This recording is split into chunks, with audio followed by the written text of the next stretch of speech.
Subscribe sekarang channel YouTube Novelas Kadina. Bab Gratis. 5956. Helena terkejut, melambaikan tangannya dengan cepat dan berkata, Tidak, Tuan Wade, pil itu milikmu. Dan uang yang diperoleh dari realisasinya juga milikmu. Bagaimana saya bisa meminta uang Anda? Charlie tersenyum dan berkata, Helena, izinkan aku mengatakan sesuatu dengan jujur. Keluarga Anda adalah yang termiskin di antara keluarga kerajaan yang ada di Eropa. Dan populasi Anda juga mengalami penurunan paling besar. Meskipun popularitasmu sekarang sangat tinggi. Sebagai seorang ratu kerajaan, sulit bagimu untuk menjadi seperti orang biasa. Seperti halnya manusia, ketika berbicara tentang bisnis monetisasi lalu lintas. Anda tidak bisa seperti selebriti internet di Tiongkok. Dan akhirnya bisa langsung berjualan barang, kan? Jadi, pada akhirnya, Anda masih membutuhkan dana yang cukup untuk mempertahankan dan meningkatkan pengaruh dan kekuatan keras keluarga kerajaan Anda. Jika tidak, setelah popularitasmu berlalu, keluarga kerajaan akan terdiam lagi. Lalu pikirkan lagi, mungkin sulit untuk meningkatkan pengaruh. Helena tahu kalau Charlie mengatakan kebenaran, tapi dia tetap berkata dengan tegas. Tuan Wade, Anda telah banyak membantu kami. Dan Anda juga telah membantu kami menarik banyak investasi kembali ke negara asal kami. Kebaikan seperti ini, aku tidak tahu bagaimana cara membalasnya. Bagaimana aku bisa membiarkanmu menghabiskan lebih banyak uang saat ini? Charlie tersenyum dan berkata, Baiklah, kamu hanya menjual barang untukku. Berdasarkan standar penagihan barang di Tiongkok saat ini, harganya 100 yuan. Harga barangnya sekitar 10 yuan, dan ongkos kirimnya 50 yuan. Biaya jangkar 10 yuan, biaya logistik, tenaga kerja, dan pengembalian 20 yuan, dan keuntungannya 10 yuan. Kami akan menjual pil penyebar darah dan penyelamat jantung, dan biayanya 10%. Dan logistik dan tenaga kerja adalah milik saya. Dan tidak ada yang namanya kembali atau tidak kembali. Dan biaya lalu lintas juga akan dikonversi kepada Anda. Jadi, masuk akal bagimu untuk mendapatkan manfaat maksimal? Helena berkata tanpa daya, Tuan Wade, pil penyebar darah dan penyelamat jantung adalah hal yang sangat bagus. Tidak memerlukan biaya data sama sekali. Dan aku hanya akan membawanya ke Simon untukmu. Jadi bagaimana dia bisa mengembalikan uangmu? Setelah mengatakan itu, Helena berkata dengan serius.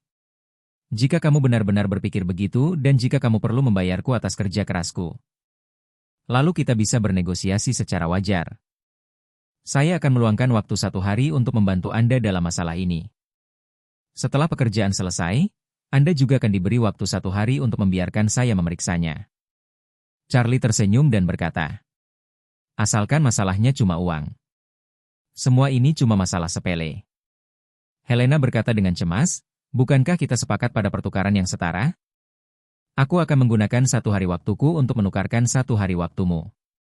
Charlie berkata, ini hanya dapat digunakan sebagai klausul tambahan, dan ketentuan pembentukannya harus didasarkan pada kesepakatan pada klausul utama.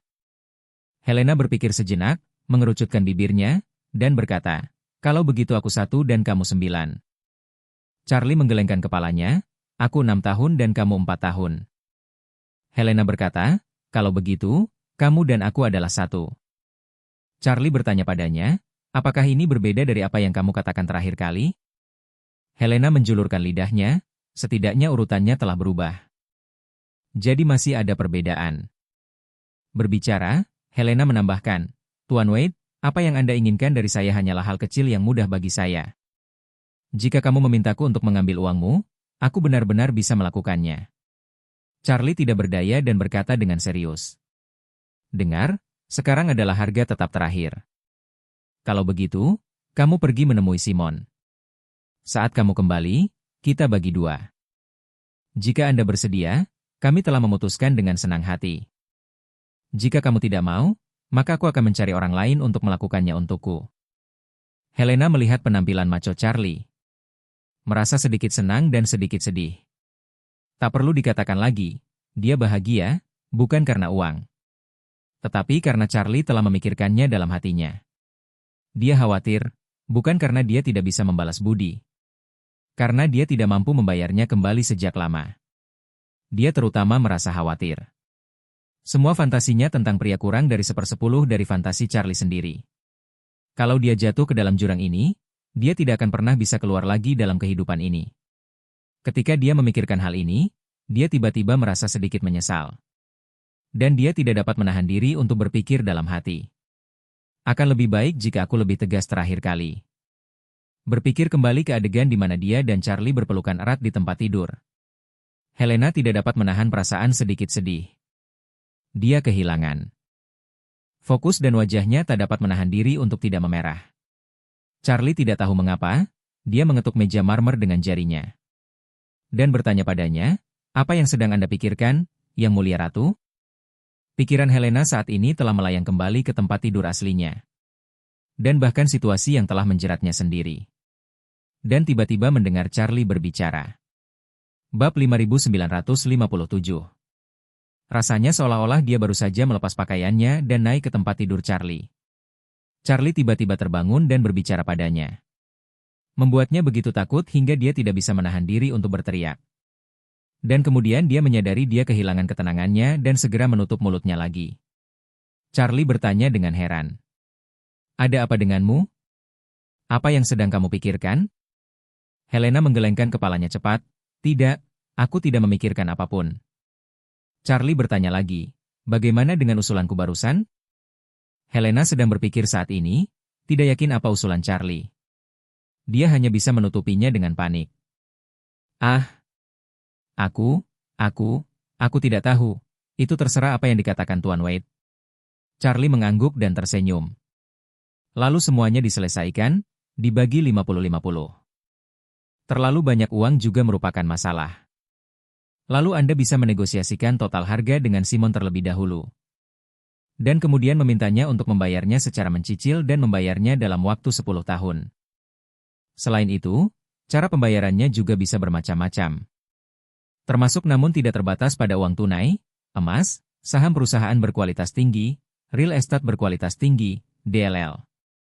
Mereka bahkan dapat diminta untuk menyumbangkan dana untuk mensponsori keluarga Anda untuk melakukan beberapa kegiatan amal. Singkatnya, uang ini perlu disalurkan dalam 10 tahun ke depan. Anda dapat memberikan dukungan kepada keluarga kerajaan dari segala aspek untuk meningkatkan kekuatan dan pengaruh Anda secara keseluruhan. Anda mungkin mempertimbangkannya dengan hati-hati." Helena mengangguk ringan dan berkata, "Terima kasih, Tuan Wade. Saya akan mempertimbangkannya dengan hati-hati." Charlie meregangkan badan dan berkata sambil tersenyum. "Sekarang kami menunggu kabar buruk Simon datang. Semoga ketahanan mental orang tua ini lebih kuat." Pada saat ini, mentalitas Simon Rothschild berada di ambang kehancuran. Meskipun tempat kejadian perkara telah dibersihkan oleh orang-orangnya. Dan Hang dan yang lainnya telah disembunyikan olehnya. Dan dia berencana untuk mencari kesempatan yang tepat untuk mengirim mereka semua ke luar negeri untuk menghindari pusat perhatian. Dia masih sangat tertekan. Dia menghabiskan begitu banyak energi dan menanggung begitu banyak tekanan dari opini publik. Namun dia masih belum dapat menemukan keberadaan si Fang Baozhuang. Lupakan saja jika Anda tidak menemukannya. Dia juga melibatkan Warriors Den. Yang lebih memberatkan adalah dia secara misterius terlibat dalam kehidupan anggota inti Warriors Den. Jika Warriors Den dapat menyembunyikan kebenaran dan menemukan si Fang Baozhuang, kejahatan ini tidak akan sia-sia. Jika si Fang Baozhuang tidak dapat ditemukan dan Warriors Den datang untuk membalas dendam padanya lagi, lalu dia benar-benar ingin memikirkannya dan memiliki keinginan untuk mati. Penyiksaan selama beberapa hari terakhir telah menyebabkan tekanan darahnya terus meningkat. Setelah memeriksanya, dokter pribadinya sangat menyarankan agar dia mengonsumsi obat antihipertensi. Dan pastikan tidur yang cukup untuk mengurangi beban pada tubuhnya dan mengurangi risiko kematian mendadak. Namun Simon takut kalau ada berita tentang Warriors Den dan si Fang Baozhu. Dia tidak merasa mengantuk sama sekali, jadi dia hanya bisa minum obat antihipertensi dan terus bertahan. Di pagi hari, saat matahari merah perlahan terbit di New York, penerbangan Hogan akhirnya mendarat di Bandara Auros Hill pada malam hari di belahan dunia lain. Saat ini, putra angkat Maria, Eden sudah duduk di pesawat khusus Larry, menunggu kedatangan Hogan untuk menyelesaikan serah terima si Fang Baozhu sesegera mungkin. Setelah Eden mengetahui sebelumnya bahwa pesawat Hogan akan mendarat di tempat pendaratan jarak jauh, Ia mengatur agar anak buahnya menunggu di tempat terpencil di sebelahnya. Setelah pesawat Hogan berhenti di tempat itu, mereka langsung membawa Hogan ke pesawat Eden. Disinilah Hogan bertemu Eden yang telah lama menunggu. Untuk menghilangkan semua keraguan Hogan, Eden memperkenalkan dirinya secara singkat dan berkata kepada Hogan, "Tuan Chen, jika Anda berkenan, silakan melakukan panggilan video ke Tuan Wade. Dan aku akan menyelaraskan situasi dengan kalian berdua pada saat yang sama." Oke. Hogan mengangguk dan melakukan panggilan video ke Charlie. Charlie berada di kamar Helena saat ini. Ketika dia menerima video Hogan, dia langsung menghubungkannya. Setelah video terhubung, Charlie bertanya kepada Hogan, "Paman Zhong, apakah kamu sudah sampai di Aurous Hill dengan selamat?" Hogan berkata dengan hormat, "Kembali ke Tuan Muda, bawahan telah tiba." Setelah mengatakan itu, dia mengalihkan video ke kamera belakang. Biarkan Eden muncul di kamera, lalu katakan, "Tuan San mengatakan ada beberapa situasi yang perlu saya selesaikan bersama Anda." Charlie berkata dengan sopan di ujung telepon lainnya, "Kakek Matahari, terima kasih atas kerja kerasmu kali ini." Eden berkata cepat-cepat, "Tuan Wade sangat sopan. Aku akan berbagi kekhawatiranmu denganmu dan wanita itu. Tidak sulit kok." Bab 5958. Setelah mengatakan itu, dia langsung ke pokok permasalahan dan berkata, "Tuan Wade, izinkan saya menyelaraskan situasi saat ini dengan Anda. Saya sudah melalui saluran yang benar-benar aman untuk memberitahu Anda sebelumnya." Setelah memberitahu Ascliffe, mereka mengetahui bahwa si Fang Baozuang akan kembali ke Tiongkok. Dan mereka menanggapi masalah ini dengan sangat serius. Mereka bahkan mengizinkan pesawat yang saya tumpangi mendarat langsung di Bandara Militer Ascliffe. Dan pada saat yang sama mengirim pasukan untuk melindunginya. Penyerahan si Fang Baozuang akan diselesaikan di sana. Karena itu adalah senjata penting negara. Ascliffe pasti akan mengambil cara teraman untuk menerima harta karun ini dengan baik. Tuan Wade bisa tenang. Charlie mengangguk dan berkata sambil tersenyum, "Ketika barangnya tiba di Tiongkok, saya bisa bernapas lega. Kakek Matahari akan mengurus langkah terakhir untukku. Saya tidak punya permintaan lain, hanya saja jangan ungkapkan identitas saya." "Ini dia." "Jangan khawatir," kata Eden tegas. "Saya sudah menjelaskannya kepada mereka. Meskipun mereka tidak tahu identitas Anda, Tuan Wade, mereka tahu betul bahwa tidak mudah membawa si Fang Baozuang kembali dari Amerika Serikat saat ini. Jadi mereka pasti akan menghormati permintaanmu." "Oke." Charlie merasa lega dan berkata sambil tersenyum, "Lalu saya akan menunggu media melaporkan berita kembalinya si Fang Baozuang ke Tiongkok." "Tidak masalah," kata Eden sambil tersenyum. "Jangan khawatir tentang hal ini, karena pengaturan sudah dibuat. Kita akan mendarat di Ascliffe dalam 2 jam. Reporter militer akan memotret beberapa materi. Pukul 10 malam, beberapa materi yang telah diproses akan diserahkan ke Berita Malam untuk disiarkan. Silakan simak." "Oke," kata Charlie sambil tersenyum. "Kalau begitu, saya akan lebih memperhatikan dan menunggu beritanya dirilis." Tepat saat pesawat Eden lepas landas dari Aurous Hill, pesawat Boeing 777 milik Victoria akhirnya mendarat di Bandara JFK, New York. Dia di pesawat merasa sedikit sesak dan gelisah. Meskipun dia tahu betul dalam hatinya bahwa dia harus datang ke Amerika Serikat demi si Fang Baozuang. Namun, ketika dia memikirkan kembali beberapa dekade terakhir dia yang tidak terlalu menonjolkan diri dan sering bepergian, dia masih merasa ada sesuatu yang salah. Sejak Perang Dingin antara Amerika Serikat dan Uni Soviet dimulai pada abad terakhir, Victoria hampir tidak pernah meninggalkan pangkalannya. Alasan mengapa dia jarang meninggalkan pangkalan terutama karena dia menyaksikan perkembangan pesat berbagai teknologi selama Perang Dingin. Semakin cepat ilmu pengetahuan dan teknologi berkembang, semakin takut pula dia. Dan dia terutama takut pada pejabat negara adidaya tersebut. Karena bagi negara adikuasa ini, tidak peduli seberapa kuat Warriors Den, itu hanya seekor semut. Jika menjadi sasaran salah satu negara adikuasa ini, maka negara itu akan menghadapi bencana. Misalnya, markas Warriors Den miliknya. Yang mana dia menghabiskan banyak tenaga dan sumber daya material untuk membangunnya sedikit demi sedikit. Mungkin tidak dapat menahan serangan saturasi dari kapal perusak berpeluru kendali. Oleh karena itu, ketika dia datang ke Amerika Serikat kali ini, Dia juga terus mengingatkan dirinya sendiri bahwa dia harus berusaha semaksimal mungkin untuk tidak menarik perhatian.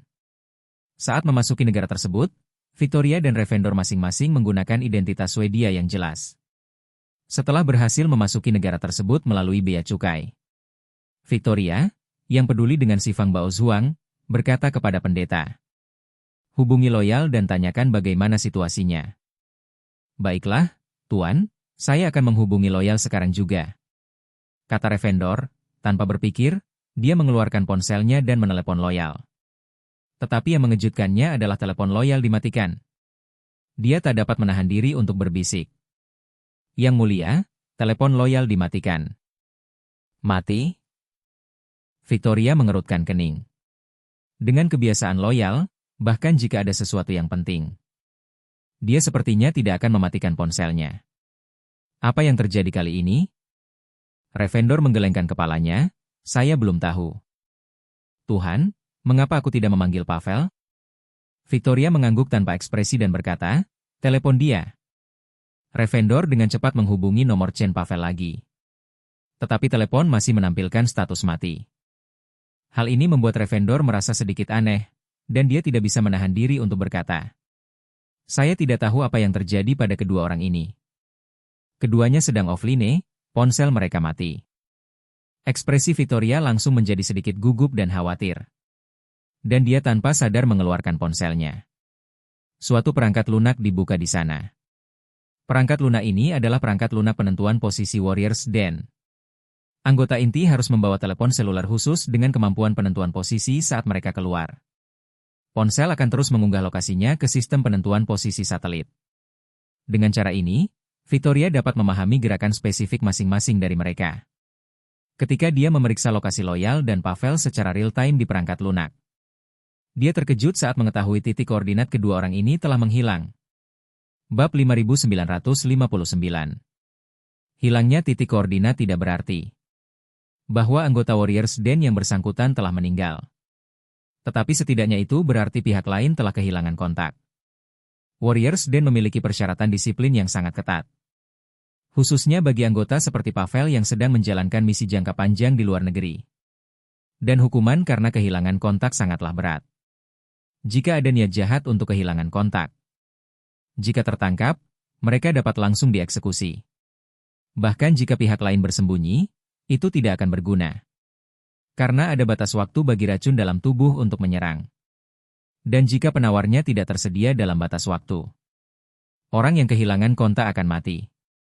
Jika koneksi terputus karena kelalaian Anda sendiri, seperti lupa mengisi daya ponsel khusus atau kerusakan yang tidak disengaja pada peralatan, Warriors Den tidak akan membiarkannya begitu saja. Dan akan mengirimkan utusan khusus untuk memberikan hukuman sesuai dengan situasi spesifik.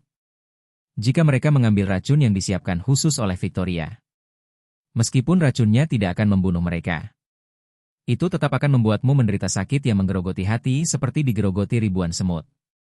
Oleh karena itu, ada kemungkinan kehilangan kepala secara tidak sengaja. Di antara para cendekiawan yang bersembunyi di luar Warriors Den jauh lebih besar daripada mereka yang kehilangan kontak secara tidak sengaja. Terutama Pavel, yang merupakan bendera yang sangat penting dari Warriors Den. Bahkan Victoria sendiri sangat mementingkan hal itu. Pavel sendiri juga sangat disiplin. Sejak sistem penentuan posisi itu mulai aktif, dia tidak pernah kehilangan kontak sekalipun. Sedangkan Loyal, biarkan saja itu. Di antara keempat bangsawan, dialah yang paling setia kepada Victoria dan memegang teguh namanya. Kalau saja tidak terjadi kecelakaan, dia tidak akan pernah melakukan kesalahan kecil seperti kehilangan kontak. Tepatnya dua orang yang tidak dapat kehilangan kontak. Offline, yang membuat Victoria semakin gelisah. Dia segera memeriksa lokasi terakhir perangkat pemosisian kedua orang itu pada perangkat lunak. Dan menemukan bahwa kedua orang itu hilang dari rumah sakit Manhattan. Jadi dia bertanya kepada pendeta di sampingnya. "Apakah Pavel sudah melaporkan rencananya kepadamu?" Ravendor dengan cepat berkata dengan hormat. "Kembali kepada Tuhan, Pavel telah melaporkan rencananya kepadaku. Karena pedagang barang antik itu sedang menjalani perawatan di rumah sakit Manhattan. Jadi dia berencana untuk menyelinap ke rumah sakit Manhattan bersama Loyal. Tunggu kesempatan untuk mengambil pedagang barang antik itu. Lalu memaksanya untuk mencari tahu keberadaan barang antik itu. Jantung Victoria berdebar kencang, dan dia berkata, "Oh tidak, sesuatu terjadi pada mereka berdua." Pendeta bertanya dengan heran, "Tuan, apakah ada tuan lain yang mencari barang antik itu?" Victoria menggelengkan kepalanya, "Aku tidak yakin. Tapi saya tidak mengesampingkan kemungkinan itu." Melihatnya, Victoria berkata dengan cemas, "Selain itu, ada kemungkinan terburuk lainnya." Pendeta buru-buru bertanya, "Tuan, apakah kamu khawatir hilangnya mereka berdua tidak ada hubungannya dengan hilangnya 3R? Semua ini disebabkan oleh guru misterius itu?" Victoria mendesah, "Ya, aku memang khawatir. Jika memang begitu, itu membuktikan bahwa orang ini punya kemampuan untuk menghabisi dan menyerangku di seluruh dunia. Pertama di New York menyelamatkan sebuah keluarga. Lalu di Siprus, lalu Tiongkok, dan sekarang dia kembali ke New York. Jika keadaan terus seperti ini, mungkin tidak akan lama lagi mereka bisa menyerang saya di Argentina. Lalu temukan lokasi markas Warriors Den." Pendeta berkata dengan tergesa-gesa, "Tuan, apakah kamu ingin pergi ke rumah sakit Manhattan sekarang untuk mencari tahu?" "Ayo pergi. Kita harus pergi," kata Victoria tegas. "Kali ini, aku ingin melihat orang-orang hidup. Dan aku ingin melihat mayat jika mereka sudah mati." Setelah itu, Victoria mengatakan kepada Revendor, "Naik taksi ke rumah sakit Manhattan. Kali ini ketika kamu datang ke New York, jangan biarkan kantor gubernur Angkatan Darat setempat mengetahui hal itu." Oke. Bab 5960. New York, Rumah Sakit Manhattan. Pada saat ini, Rumah Sakit Manhattan masih sibuk seperti biasanya. Para staf medis sibuk mengobati penyakit dan menyelamatkan nyawa. Namun Departemen Keamanan sama gelisahnya seperti semut di panci panas. Alasan mereka cemas adalah karena dua hal yang sangat sulit terjadi pagi ini. Hal pertama adalah bahwa pasien di bangsal 1707 ditemukan meninggal di ranjang rumah sakit pagi ini. Awalnya dipastikan bahwa penyebab kematian adalah keracunan morfin akut. Rincian spesifiknya masih ditunggu dari otopsi. Rumah sakit memeriksa catatan medis pasien. Karena kecelakaan mobil, dia dirawat di rumah sakit. Jadi untuk menghilangkan rasa sakitnya, dia memang disuntik morfin tadi malam. Namun, dosis yang tercatat sangat aman dan tidak mungkin menyebabkan keracunan morfin. Jadi kemungkinan pembunuhan tidak dapat dikesampingkan. Hal kedua adalah seseorang meninggal di rumah sakit. Akibatnya, staf yang bertugas di sistem pemantauan pagi ini menemukan bahwa sistem tersebut menunjukkan adanya beberapa celah kecil yang perlu diperbaiki. Jadi dia memilih perbaikan otomatis. Setelah perbaikan selesai, dia menemukan bahwa semua catatan pemantauan rumah sakit telah hilang tanpa alasan yang jelas. Seseorang baru saja meninggal di sana, dan video pengawasan di sini menghilang. Belum lagi pihak kepolisian, bahkan pihak rumah sakit pun merasa hal ini tidak wajar. Tapi akan memalukan untuk menyelidiki masalah ini. Sebab tidak seorang pun dapat memastikan apakah video pengawasan itu hilang sebelum sistem diperbaiki atau selama proses perbaikan sistem. Jika yang pertama, maka kemungkinan besar dia adalah pembunuhnya. Jika yang terakhir, maka ada kemungkinan kebetulan. Tapi selain itu ada hal aneh lainnya. Yaitu, dua anggota keluarga pasien 1707 telah menghilang. Dan salah satunya adalah Pavel Chen yang terkenal.